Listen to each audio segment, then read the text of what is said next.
Très bien. Il s'appelle Maître Innocent Kadiata, cadre de l'UDPS. Il maîtrise l'historique du parti, il maîtrise même l'origine de la crise au sein de l'UDPS.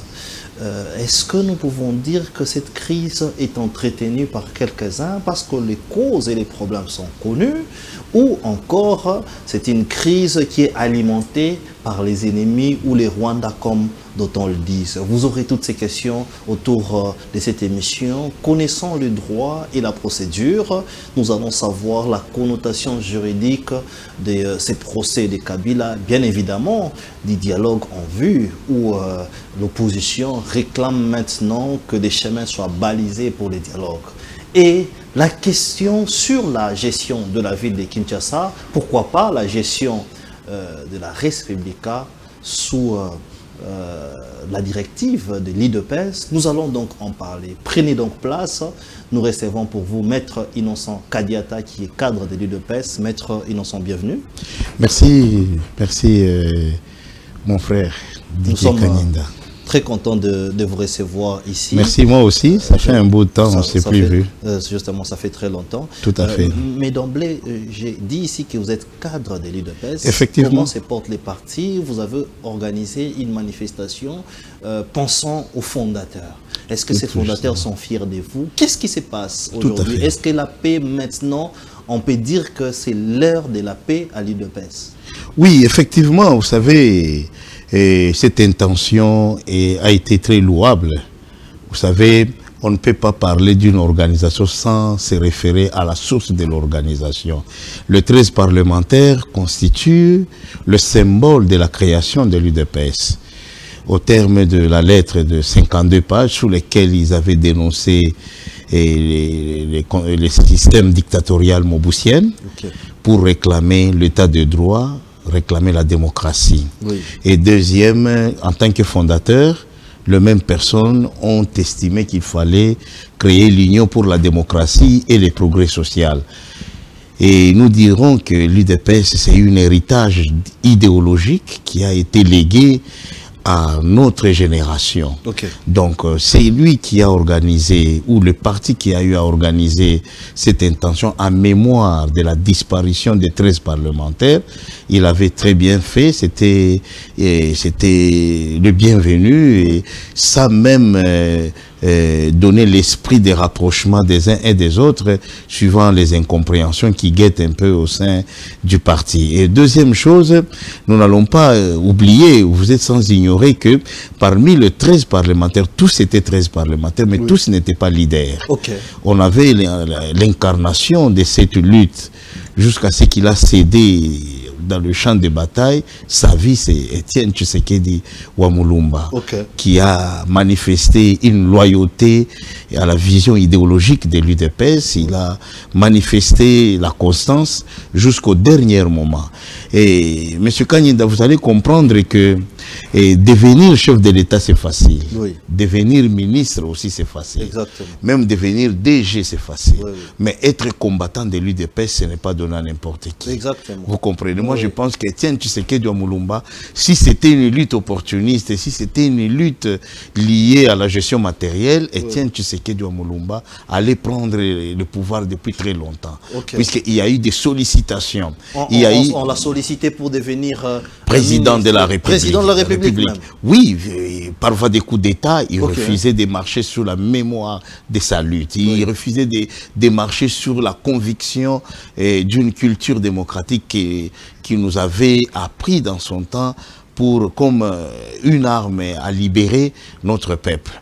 Donc, et si Tshisekedi Wamulumba pouvait même prendre les armes à l'Est, il allait le prendre. Puisque même les Rwandais l'ont proposé. Exactement. Vous voyez un peu ça. Donc, pour lui... Il a refusé de le prendre. Tout à fait. Pour lui, c'était le changement de la mentalité. Très bien. Il a fallu refaire une autre culture de gestion démocratique dans notre pays. Alors, ça nous intéresse, hein, vu la lutte noble de ces fondateurs de l'UDPS. Et ce qui se passe aujourd'hui, à l'UDPS, vous ne vous aimez pas. Aujourd'hui, à l'UDPS, c'est des querelles et des divisions jusqu'à aller même à se toucher. Est-ce que vous êtes conscient de cette lutte noble. Qu'est-ce qui se passe aujourd'hui? Non, la question de ces jours-là, moi j'ai beaucoup, j'ai eu un regard nostalgique sur le patriarche Lusanga et le patriarche Kapita Shabangi, qui sont restés l'un des 13 parlementaires. Quand nous les voyons, et nous sommes en train de penser sur... Ils étaient même présents. Hein? Ils étaient présents. Oui. Moi, j'ai beaucoup apprécié leur présence, puisqu'ils font partie de ces cercles de 13 parlementaires qui constituent le socle même du déclenchement de la lutte. Nous les reconnaissons, ces symboles de la lutte. Ils constituent effectivement le symbole de la lutte de l'UDPS. Et deuxième élément, lorsque tu évoques ça, il y a la différence qui est entre la vitalité démocratique et le conflit. Vous comprenez? C'est quoi la différence entre la différence, vitalité démocratique et les conflits qui n'arrangent pas? La nature de l'UDPS, telle que nous l'avions appris de 13 parlementaires, d'Étienne Tshisekedi Wamulumba, la nature de l'UDPS, il faut mettre au centre de tous les caractères contradictoires pour jaillir la lumière et obtenir une solution inclusive de tout le monde. Donc il faut en tenir compte de la puissance participative de la majorité. C'est ça la vitalité démocratique. Oui, c'est ça la vitalité démocratique. Les contradictions. Il ne faut pas aller dans le triomphalisme. Il ne faut pas le triumvirat. Étienne Tshisekedi encourageait plus les débats, délibérer. Il faut délibérer à l'acceptation de tous. Obtenir la raison, puisque tous t'ont donné raison. Donc, il faut y participer à une discussion qui est claire, qui ramène la logique sur laquelle vous voulez obtenir un résultat à des valeurs démocratiques. Et or, dans le caractère démocratique, à son centre, nous avons l'esprit de la liberté. C'est-à-dire, la liberté n'est pas de marcher, la liberté n'est pas de manger, mais la liberté, c'est de réfléchir autrement, d'autres pensées. La liberté de penser et d'expression. D'expression. On ne peut pas imposer sa pensée à une autre personne. Il faut laisser la personne adhérer dans ta pensée. Donc il y a la différence. C'est quoi le rôle du chef alors dans Donc c'est ça l'école tshisekédiste. C'était ça l'école tshisekédiste. Donc ça c'est les contradicteurs que vous allez trouver au sein de l'UDPS, les social-démocrates, et il y a des ultra-libéraux, il y a des chrétiens démocrates. Nous avons notre manière de réfléchir, mais pourvu que nous gardons l'esprit de la solidarité, comme le chef l'avait martelé lorsqu'il donnait conseil en famille.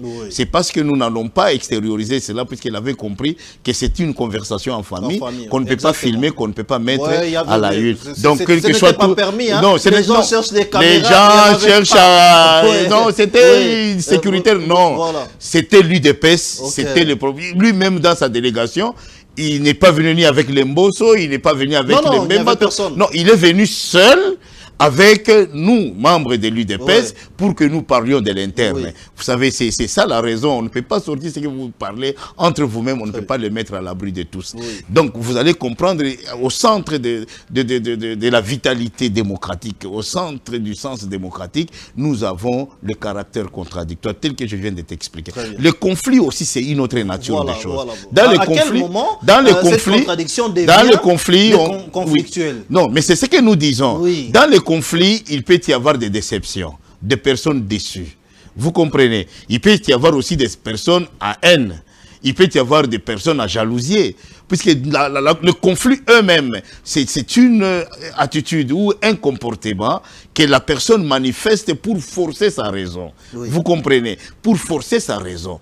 Donc, cette nature de conflit n'a pas bénéficié au parti. Elle ne nous bénéficie pas. Donc, alors, quand on parle de conflit, il faudrait bien expliquer. Donc, aujourd'hui, l'UDPS est dans un état conflictuel. Parce que c'est vrai que je peux dire, les lieux, nous étions à Sainte-Anne, c'est là où Deo Bizibou s'est autoproclamé aussi secrétaire général, c'est là où vous avez aujourd'hui des secrétaires généraux, au point où même les mandataires ne vous écoutent pas. Regardez les circulaires maintenant, on a compris même que les mandataires et au cadre de l'UDPS, vous ne cotisez plus. Donc il y a eu plusieurs problèmes revenant. Non, attention. Il y a entre ces conflits dans cette nature de conflit qui est liée au caractère d'interprétation statutaire ou réglementaire, ça c'est une autre manche de la chose. Exactement. cotiser en tant que personne qui occupe la concession de l'UDP, c'est une autre manche de la chose. J'ai encouragé la circulaire du secrétaire général Kabouya lorsqu'il interpelle aux personnes qui occupent les fonctions, la concession politique de l'UDPS, puisque le parti vivrait qu'avec la rétrocession.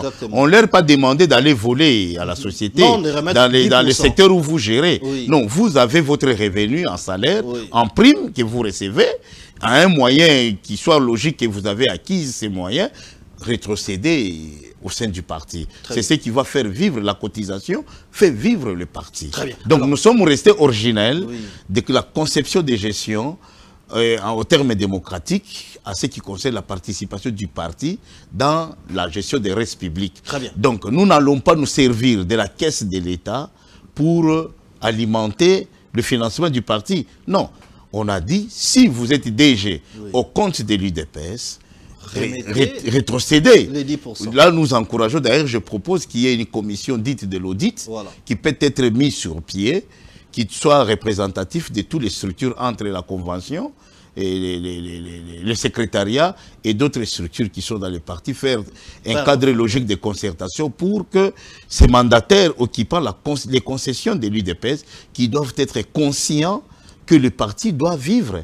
Les partis ne s'arrêteraient pas avec leur occupation aux fonctions. Si eux quittent là-bas, donc une autre personne viendra. Mais le parti vivra avec quoi? Nous allons organiser les concessions électoraux avec quoi? C'est avec le moyen participatif de tout un chacun de nous qui a eu à occuper une concession quelconque au nom du parti dans la gestion de la chose publique. Très bien. Vous comprenez? Alors, vous avez parlé des caractères, on a compris les caractères contradictoires et les caractères conflictuels. Est-ce qu'aujourd'hui, tout clairement, une réponse directe, est-ce qu'il n'y a plus ces désordres-là ou ça va s'appeler CG? J'ai voulu citer et Kabouya et Déo, tous sont importants. Au sein du parti. Nous n'allons pas, à cette occasion, exclure l'un ou l'autre. Kabouya a une substance politique qu'il faut considérer. Il faut utiliser son expérience pour l'amélioration résonnante de la vie politique auprès du chef de l'État à ce qui concerne les affaires de l'État, la vision de l'UDPS. Il a l'expérience politique, nous lui devons ce respect et cette considération.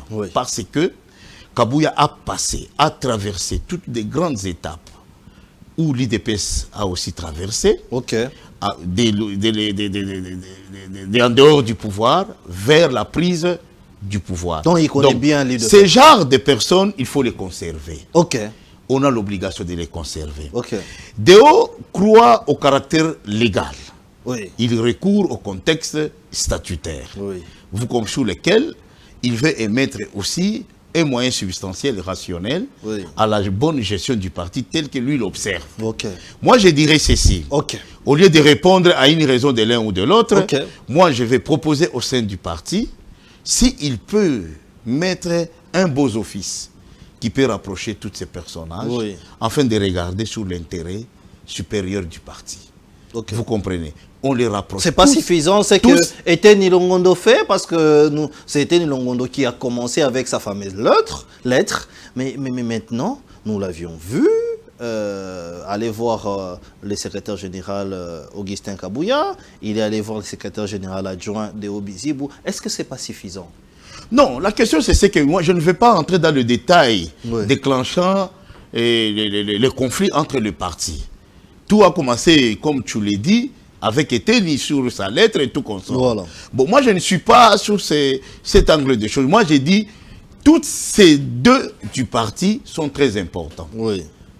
Nous allons exclure, nous n'allons pas aller dans un contexte d'une politique d'exclusion. Tous, ils ont marqué leur présence, leur participation à la lutte du parti jusqu'à la prise du pouvoir. Ce sont des combattants que nous avons beaucoup de considération. Mais chacun de nous a un rôle à jouer tel que je vous ai dit. Ce n'est pas aujourd'hui qu'il faut casser Kabouya. Non, Kabouya est important aussi pour les partis. Montrez-moi pour des raisons tout à fait politiques. Nous avons Déo qui croit aux principes statutaires et aux principes liés au règlement d'ordre intérieur avec la participation de tous. Je ne veux pas faire un préjugement. Mais moi, j'ai dit, au regard de cette considération, ce qui est plus important, c'est que je proposerai plus tard qu'il faudrait qu'il y ait un bon office. Un beau office qui doit, reformuler la thématique conflictuelle pour éclairer la nature de cette conflit. Mais on dit que le chef de l'État a mené déjà ses bons offices. Aujourd'hui, c'est Augustin Kabouya qui a la confiance du chef. Regardez même. Là, c'était pendant même cette cérémonie-là. Vous allez le voir là avec le chef. Nous à l'UDPS, il y en a plusieurs. Hein? Nous à l'UDPS, les photos n'exclut personne, les photos ne donnent victoire à personne. Ah bon? C'est ça. Ce n'est pas une communication, ça? Non, c'est montrez d'autres photos. Kabouya n'a jamais été exclu du parti. Non, mais quand vous le retirez, tout le pouvoir possible qui lui ont été conférés par le Congrès. Non, Kabouya n'a jamais été chassé par le président de la République. Kabouya n'a jamais été exclu du parti. Kabouya fait partie des hauts cadres du parti, qui gère au quotidien le parti, jusqu'à preuve du contraire. Donc c'est lui qui gère au quotidien les partis. Oui, même Deo était son adjoint. Il est aussi dans la participation de la gestion. C'est pourquoi moi j'ai été fait voir par un langage équilibré. Très bien. Nous sommes conscients de tout cela. Vous comprenez? Je viens de te séparer le contexte. Je t'ai dit que Kabouya, par la voie de son expérience, le parti a besoin de lui jusqu'à même maintenant. Deo, au contexte statutaire, à qui il croit, vous comprenez, où une partie des membres croit. Donc, pour moi, toutes ces personnes-là sont très utiles.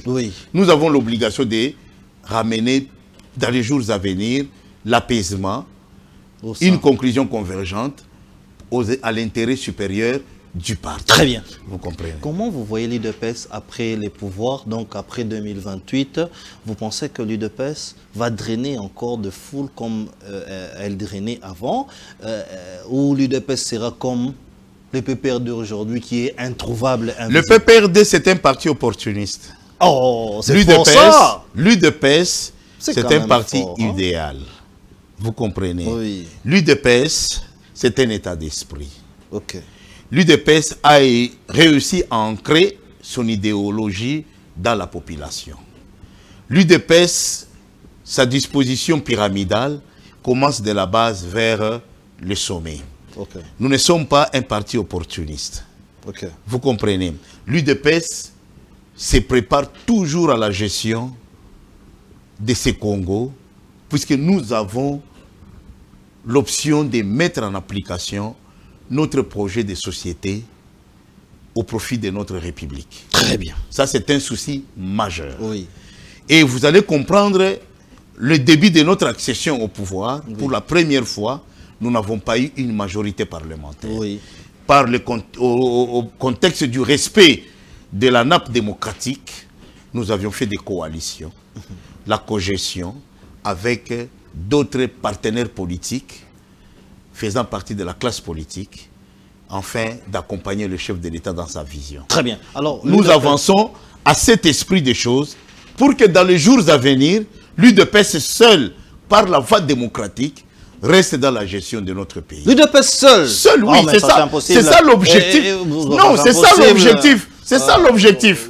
Donc nous sommes en train d'y évoluer pour préparer notre peuple à notre projet de société tel que nous l'avions conçu. Quel peuple vous donnera la confiance? Le peuple congolais. Vous êtes fiers aujourd'hui de la gestion de l'UDPS. Si on vous demandait, votre bilan est-il positif ou négatif? Notre bilan est très positif, candidat. Je vais t'expliquer. Allez-y. Le bilan de l'UDPS est très positif par son fils qui gère au quotidien de ces pays. Vous le dites seulement pour dire? Félix Tshisekedi Tshilombo. Oui, c'est très positif.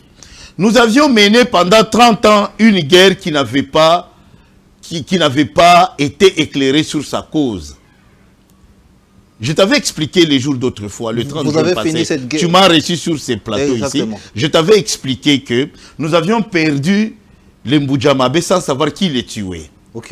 On avait perdu Mamadou Ndala sans savoir qui les tuait. nous avions perdu Baouma sans savoir qui tuait Baouma. Oui. On a perdu beaucoup de personnages sans savoir qui les tuait.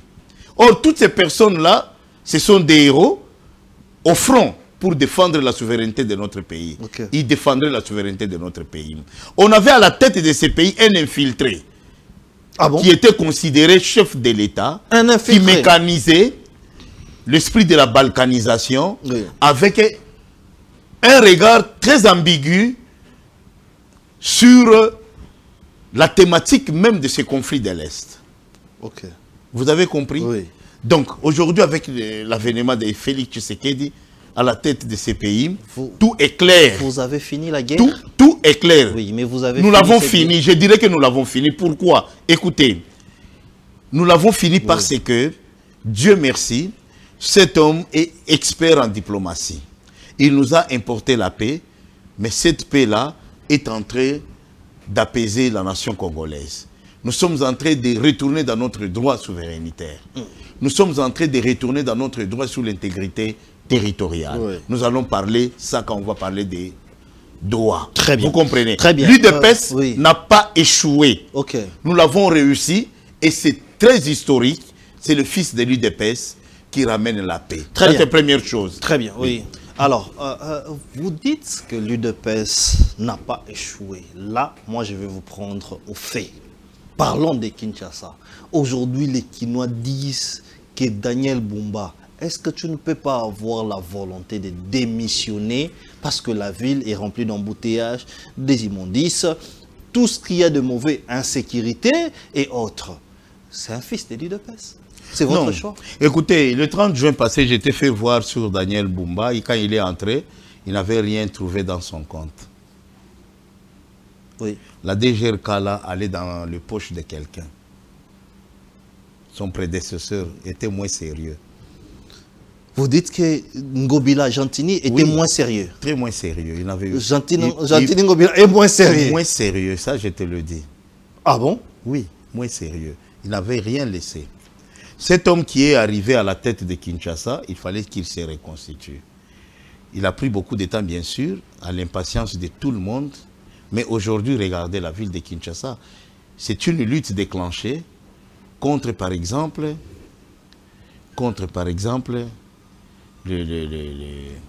lutter contre la dégradation routière. Oui. C'est une lutte très importante. Les chantiers sont presque partout. Oui, mais c'est ça. Donc il s'est rattrapé. Il s'est rattrapé. L'objectif, c'est celle-là.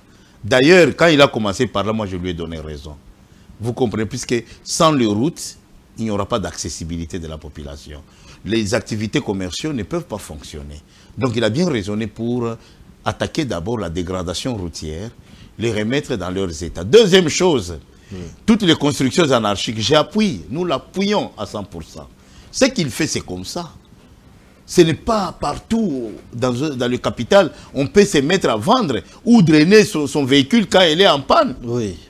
Vous comprenez? Donc, toutes les constructions anarchiques, toutes les histoires qui sont mises dans des avenues, qui barricadent la circulation, il a pris l'option d'aller les enlever et les casser. C'est une bonne politique puisqu'il a une vision. Vous comprenez? Oui. Donc, je l'encourage par ses premières activités très importantes de réhabilitation des routes, puisque c'est ce qui va faciliter la circulation et faciliter les activités commerciales à toute la population. Vous savez, et nous avons encore un problème social qui guette encore à notre République, dans notre capitale et la République démocratique du Congo aussi. Oui. Vous savez, nous n'avons pas, et tout le monde n'a pas du boulot, tout le monde est ainsi de suite. Voilà. Nous sommes tolérants à toutes ces petites marchés qui s'approvisionnent un peu la vie sociale. Mais bien. Ça doit être réglementé. Heureusement que vous dites que tout le monde n'a pas du boulot. Parce que, naturellement, même aux États-Unis, tu trouveras, ce n'est pas tout le monde. Non, mais en termes de pourcentage, c'est largement différent. Il ne faut pas aller à comparer. Il faut connaître que pendant 18 ans, ils avaient fait quoi? Nous avions réclamé des qui? Mais nous sommes en train, puisqu'on a hérité, un Congo... 7 ans déjà. Non, 7 ans, oui, effectivement. Vous avez créé combien d'emplois pendant ces 7 ans? Nous sommes en train d'évoluer. Il y a beaucoup même. Il y a beaucoup même. Combien? Il y a beaucoup même, pour ton information, même la GECAMIN continue à engager. Ah bon? Oui, même la GECAMIN engage des jeunes qui finissent là. Oui, ils engagent. La GECAMIN engage, sauf qu'il faut être sérieux. À la GECAMIN, on ne prend pas n'importe qui. Oui. On a besoin de ton diplôme de l'école maternelle jusqu'au diplôme de licence, avec capacité de vérifier ton parcours académique. La GECAMIN n'a pas besoin. Ils organisent les tests. Non, ils organisent. Et prochainement, quand il y a le texte, je vais t'inviter à Lubumbashi. Que tu viennes, tu y participes, tu verras. C'est une société qui garde encore du sérieux jusqu'à aujourd'hui. Tu ne trouveras pas n'importe qui à la GECAMIN en train de diriger ses bureaux. On prend toujours des personnes qui sont assises scientifiquement et intellectuellement. Puisque ce qui se traite à la GECAMIN, vraiment c'est du scientifique et c'est du caractère intellectuel. Donc, le problème qui est là, vous allez comprendre que la situation sociale n'a pas commencé seulement avec l'option vitale de la population, mais il faut regarder aussi la reconstruction scientifique. Pendant très longtemps, comment nous avions eu à gérer cet aspect scientifique, cet aspect académique, pour avoir quel produit, vous comprenez. Mais tout cela, j'ai remercié le chef de l'État, il est en train de toucher dans tous les secteurs pour ramener quand même à faire sentir quelque chose à ces peuples. Et petit à petit, nous allons atteindre les résultats. Surtout l'UDPS, ce n'est pas aujourd'hui qu'il peut quitter au pouvoir. Oui, l'UDPS est encore là. L'UDPS est encore là. Vous ne vous préparez pas pour... Non, on se prépare par la voie démocratique, par le moyen démocratique. Nous nous préparons par la voie démocratique. En 2028, ça sera des mandats, vous allez donner. C'est pourquoi il y a l'union sacrée. Ça sera deux mandats. L'UDPS, ce n'est pas la limite. L'UDPS, c'est un parti politique qui se veut demeurer au pouvoir. Vous comprenez? Même si nous allons dire que Tshisekedi peut faire 3e mandat, ça ne sera pas un miracle. Nous allons justifier d'une façon logique et légale. Comment ça, 3e mandat? Nous allons justifier à temps. Vous allez violer la Constitution? Il n'y aura pas de violation, c'est ce que nous évitons. Mais nous allons expliquer le respect de ces contextes-là sur lesquels il faut qu'il reste. Oh, il doit présenter son dauphin. Non, le dauphin, n'est pas un miracle, Kaninda. Le dauphin n'est pas un miracle. Nous disons, l'UDPS est encore au pouvoir. Avant ou après. À la tête, une autre personne. Non, ça c'est un débat interne qui ne vous concerne pas.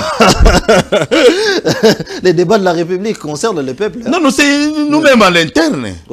Nous pouvons dire qu'il continue encore. Quel sera le problème? Pourvu que nous ayons la voie légale sur laquelle il fera la continuité. La Constitution ne donne pas cette voie légale. Cette Constitution elle-même, elle a donné la voie à la balkanisation. Jusqu'à présent... oui, cette Constitution. Elle a ramené même Kabila à l'Est. Très bien. Dossier Joseph Kabila, nous devrons en parler. Avant même les dialogues, vous avez suivi ces dossiers. Les avocats de la République ont déclaré que Kabila n'est pas un Congolais. Vous, l'UDPS, vous avez dit que Kabila était Hippolyte Kanambe il y a longtemps. Est-ce que vous arrivez à instrumentaliser même les avocats de la République et les juges jusqu'à ces points? Non, écoutez, je suis en train de suivre le déroulement de ces procès avec beaucoup d'intérêt. Vous savez, Kabila, la responsabilité incombe à lui-même. Il faut connaître l'intention de Félix Tshisekedi lorsqu'il prenait le pouvoir. Qui n'avait pas attaqué Félix pour avoir fait des éloges à Kabila. Pour la simple chose qu'il a fait, cette alternance démocratique et pacifique. Félix, c'est un monsieur très sincère dans sa façon de faire les choses. Il faut le connaître. Vous comprenez. Lui-même, Kabila, bénéficiaire de toutes ses qualités, il a été le symbole de l'alternance. En tant qu'ex-chef de l'État, il pouvait faire ce qu'il fait là. Il pouvait retourner encore dans une rébellion. C'est une turpitude. Il est dans la rébellion? Oui, à l'Est. Kabila est rebelle? Nous l'avons suivi, oui. Il est rebelle actuellement. Ah bon? Lui qui était ex-chef de l'État. Vous pouvez le prouver? Oui, nous le prouvons puisqu'il a été avec les autres. Qui l'a envoyé? Attendez, les faits... Qui l'avait envoyé dans la médiation? Il n'y avait même pas de médiation. Oui. Qui l'avait envoyé? Le fait d'être à Goma... Il était à Goma. Oui. Il était à Goma avec les autres. Il a siégé avec l'AFC. Oui. Vous comprenez? Est-ce qu'il a respecté les statuts qu'il avait? Ce n'est pas quiconque qui peut se mettre debout. Mais vous aussi, vous siégez avec ces mêmes rebelles à Doha. Non, il a... Ça fait de vous aussi Est-ce que Kabila avait respecté son statut qu'il avait? Est-ce qu'il connaît ses statuts qu'il avait? Quand tout le monde dit qu'il est docteur en politique, moi je doute. Ah bon? Il pouvait s'asseoir ici, il reste tranquille, sans pour autant faire même des communications, puisque Dieu lui a donné la chance de quitter le pouvoir et de demeurer vivant. En Afrique, ça ne se fait pas comme ça. Avec le Congo, où il est courtisé de tout le monde. Oui. Kabila a quitté le pouvoir, il a été sécurisé, on l'a laissé tous ses gardes, on a laissé son King Akad, on a laissé la liberté des mouvements, tout ça. Le chef de l'État, Félix Tshisekedi, voulait qu'on parle d'un ex-chef de l'État vivant. Ça fait du bien. Exactement, ça fait du bien. Ça fait la haute démocratie. Ça fait la haute démocratie. Mais lui-même s'est fait entacher à cause des intérêts égoïstes. Voulant encore y penser, par quel moyen maintenant, où il voulait y accéder. Avec des millions de Congolais qui meurent à l'Est. Qui ignore que Kabila avait fait des déclarations donnant raison à la rébellion qui tue les gens à l'Est. Il a dit que c'est l'expression d'une frange de la population. Quelle expression franche de la population? La population qu'ils sont en train de tuer, vous serez le chef de l'État des tombeaux. Vous allez gérer des tombeaux. Alors, pourquoi? Pour y accéder, il fallait le sang. Tu connais la Constitution, tu as dirigé pendant 18 ans. Tu as dirigé 2 mandats. En dehors de ces 2 mandats, il y a eu même des transitions à ta manière. L'UDPS a toléré. Puisqu'on cherchait toujours à avoir le pouvoir par la voie légale. Très bien. Alors, vous parlez dialogue aujourd'hui. Martin Fayulu même balise le chemin et continue à donner confiance aux prêtres catholiques. N'est-ce pas que c'est mal parti? Parce que nous pensons que l'ancien président serait l'acteur aussi représentatif et majeur. Qui ça? Kabila. Mais avec tous ces procès, est-ce que nous pouvons penser qu'il y aura dialogue? On ne peut pas faire un dialogue avec des assassins. Ça sera une façon de purifier le mal qu'ils ont commis. Tous sont en train de décrire. Vous êtes à Doha, vous êtes en train de discuter là-bas. Mais quelle est la thématique? Nous leur avons dit la dissolution du M23. Okay. Nous leur avons dit que nous ne sommes pas là pour faire le brassage. Il n'y aura pas de mixage. Okay. Puisque nous trouvons mal de prendre le bandit mais armé, des assassins, le retourner pour qu'ils sécurisent la population. Est-ce qu'ils peuvent sécuriser la population? Eux-mêmes qu'ils ont pris la machette pour tuer cette population. Ils viendront gérer les tombeaux. Et l'intention de vouloir faire ces consensus toujours à l'Est. Il n'y a que l'Est au Congo. Pourquoi ne pas dire que nous voulons prendre Kamina? Voilà. Pourquoi ne pas parler, nous voulons prendre Mweneditu? Toujours l'Est, c'est l'intention de la balkanisation, puisqu'ils savent qu'ils sont complices de l'ennemi. Oui. Voilà pourquoi on dit que vous n'avez pas pu sécuriser tous les territoires congolais. Nous l'avons trouvé déjà non sécurisé. C'est nous qui fournissons un effort pour que ça soit intégralement sécurisé. Le chef de l'État avait dit, nous n'allons pas faire des choses provisoires. Très bien. Pour que demain, on y retourne encore dans la même situation. Autant mieux résister à ces fléaux-là et la démanteler une seule fois pour toutes. Très bien, nous en parlerons en détail tout à l'heure. Mais les dialogues, puisqu'on en parlait, quelle chance, vous, UDPS, vous donnez à ces dialogues? Vous pensez que c'est réellement la voie de la sortie de cette crise ou encore il faudrait...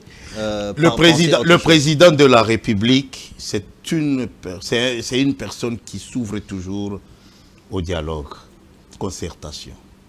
C'est quelqu'un qui écoute beaucoup. Mais qui? Et quelle thématique? C'est la thématique là de la Senko complice de l'Occident sur la situation de l'Est. Nous allons organiser le dialogue avec un Mouteba qui va prendre l'argent au Rwanda et prendre le conseil chez Kagame qui tue les Congolais. Nous allons prendre un dialogue avec un Ambongo qui se ressource des idées au Rwanda. Ambongo? Comment? Ces ressources au Rwanda? Oui, ces ressources des idées au Rwanda. Nous allons faire le dialogue avec des assassins qui tuent là-bas. Quelle nature de dialogue qu'on va faire? Des personnes entachées de crimes de guerre, des crimes contre l'humanité. Comment nous n'allons pas respecter les personnes qui sont tombées? Il y a aussi Fayulu, hein? Oui. Il y a Fayulu qui est là. Fayulu n'a jamais pris les armes. Il n'a jamais pris les armes. Mais le chef l'a reçu. Vous étiez là. Oui. Il a donné son avis. Le chef à magazine l'a compris. Okay. Nous n'allons pas organiser le dialogue au contexte de l'Est. Terminons la guerre d'abord à l'Est. Actuellement, c'est de résister contre la guerre qu'on nous a imposée. Que nous mettions fin à cette guerre. Quand nous allons rentrer entre Congolais, si vous avez des observations à faire, vous allez le faire. Et surtout d'abord, pour ton information, la destruction de la situation de l'Est là va exiger que nous soyons plus tard autour d'une même table pour prendre des dispositions, notamment constitutionnelles, pour verrouiller maintenant l'Est là-bas, verrouiller dans les jours à venir les institutions de la République, l'intégrité territoriale. Puisque les brèches ont été ouvertes dans cette constitution. Je ne veux pas faire ce débat-là du changement de la constitution. Et on le ferait qu'avec qui? Avec le peuple congolais, mais avec des personnes non assassins, des personnes non tueurs, pas des prédateurs. Puisque les prédateurs ont été complices de l'ennemi de l'extérieur. Ils peuvent ramener quoi comme protection à notre peuple? Laissons d'abord, nous allons faire cette guerre qui est diplomatique, qui est aussi militaire, et nous allons gagner, nous allons rester entre nous-mêmes Congolais, et on va prendre un véritable Congolais sur la table, et nous allons parler pour verrouiller à ce que demain ou le lendemain, l'ennemi n'y revient plus. Très bien. Vous comprenez? Très bien. Alors, parlons d'Oa. Le chef de l'État avait dit qu'il négociera jamais avec les rebelles. Après un temps, les choses ont évolué. On a signé un accord de paix qui ne donne toujours pas de résultats jusque-là. Qui donne les résultats? Vous allez nous dire. Il y a des résultats très avancés. Les résultats, parce que Goma et Bukavu est toujours occupé. Nous sommes dans une phase préliminaire. C'est une phase qui doit changer la thématique même de la situation de l'Est. Nous avions été avant notre procédure de résolution avec les États-Unis. Avant, on était dans des signatures au niveau de l'ONU, au niveau de l'Union européenne, sur lesquelles les choses ne changeaient pas sur le terrain. On a cherché à nous faire convaincre que l'Est appartenait au Rwanda. Mais aujourd'hui, ce n'est pas le cas. On a cassé tous ces accords. Nous avons d'autres accords, nouvellement, qui parlent maintenant du respect de l'intégrité territoriale. Si aujourd'hui, nous parlons dans l'esprit Rwanda-Congo, les États-Unis est clair, qu'est-ce que vous faites là-bas? Quitter. Ils ne quittent toujours pas. Ils vont quitter. Ils vont quitter quand? Je t'avais dit, oui. lorsque Goma tombé, je t'avais dit sur ces plateaux ici, Kanyinda, nous allons vaincre par la voie diplomatique. Maintenant que nous avons vaincu sur le plan diplomatique, nous serons sur le plan militaire. Qu'est-ce que vous appelez par vaincre? Parce qu'il y a des territoires congolais qui sont occupés. Non, nous sommes en train d'évoluer. On va faire. Nous allons entrer dans cette étape. Nous allons entrer dans l'étape de la mise en œuvre. Nous allons entrer dans l'étape de la mise en œuvre de ces accords. C'est là qu'ils ne vont pas comprendre les choses. Ils comprendront brutalement. Alors, parlons de cette mise en œuvre. Je pense même que c'est Doha même où le chef de l'État a rejeté la proposition des envoyés spéciaux de l'AFC M23 pour dire qu'il n'est pas d'accord. Qu'est-ce qui va s'en suivre? Parce qu'ils ont donné aussi des réclamations, leurs feuilles de route, où le gouvernement, au biais du chef de l'État, le chef de l'État a dit non. Nous n'allons pas co-gérer ensemble pendant 5 ans, c'est ce qu'ils ont demandé. On ne gérera même pas, on ne fera même pas le consensus. Co-gestion ensemble. Le problème qui est là qu'il quitte et le M23 doit être dissout, c'est tout. Mais qu'est-ce qui se passera par la suite? Parce que les chefs de l'État ont promis un plan B. C'est quoi ces plans B? Ils vont quitter par la force. Ne t'en faites pas. Ça ne sera pas comme auparavant, je t'informe. Ils quitteront. Tu verras. Mais ce n'est pas un langage. On est en train de sourire encore avec eux sur la table. Il fut un temps, nous n'allons plus sourire avec eux. Puisque le président n'est plus, il n'est plus celui qui doit encore parler ce qu'il veut faire. Mais je vous informe qu'il a largement avancé dans sa prise de stratégie, des éventuelles stratégies pour décréter la sécurité à l'Est. Très bien. À temps opportun, vous allez vivre. Très bien. C'est ce que nous attendons. Nous arrivons presque à la fin de l'émission. Oui. Un mot de la fin? Oui, un mot de la fin. Nous avons été contents. Vous savez, ce jour-là, le chef était sur place. Il a conseillé tout le monde. Oui. Nous pouvons faire des observations, mais dans une discipline. Chaque parti doit avoir de la discipline. Exactement. Oui, cette discipline-là consiste au respect de la hiérarchie.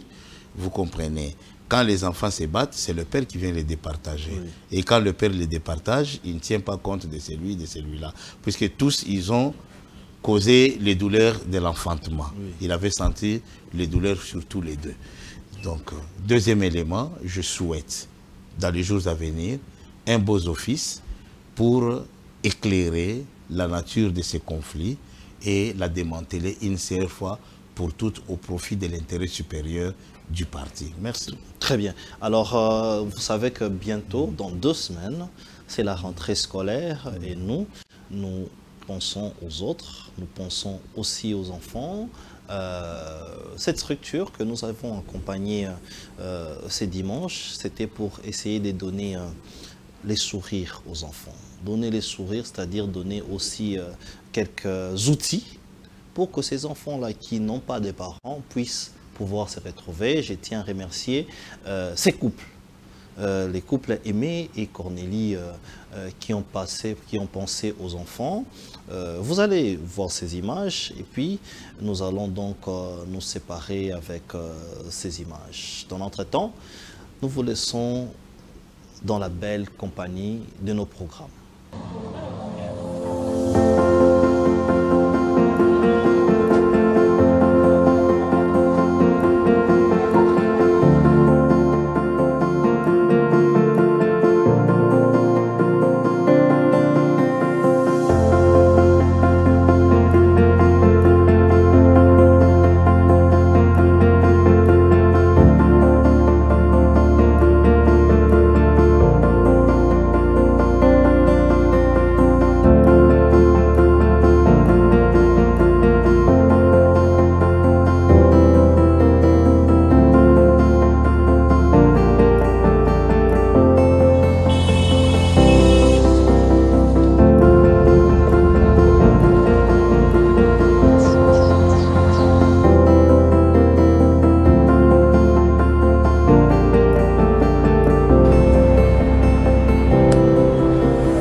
Merci à vous tous d'avoir disposé votre temps. Et c'est là qui peut éviter, mais par la grâce de Dieu, on a été bénis. On va commencer par remercier d'abord, il y a d'autres gens, ils ne veulent pas qu'on puisse citer leur nom. On nous a touché qui pour nous réaliser. Et le gojo salamalelo pour nous orphelinat nabiso.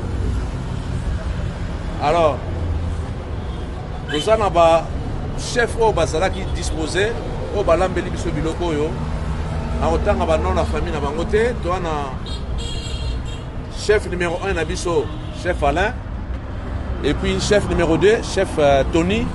Vraiment que le Seigneur se souvienne de vous et puis qui vous rend au centuple au Yokosali pour na bana pas profiter na eloko ya buke ya bolia ya komela. Et c'est une opportunité aussi pour na bientôt c'est la rentrée scolaire. Comme nous savons tous, il a fallu quand même tous moi stylo, moi cahier, moi sac, moi uniforme pour nous payer sa bande dans Nabiso. En sorte que l'année scolarité à 2025-26, bande na paix neti bande na surtout.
2022.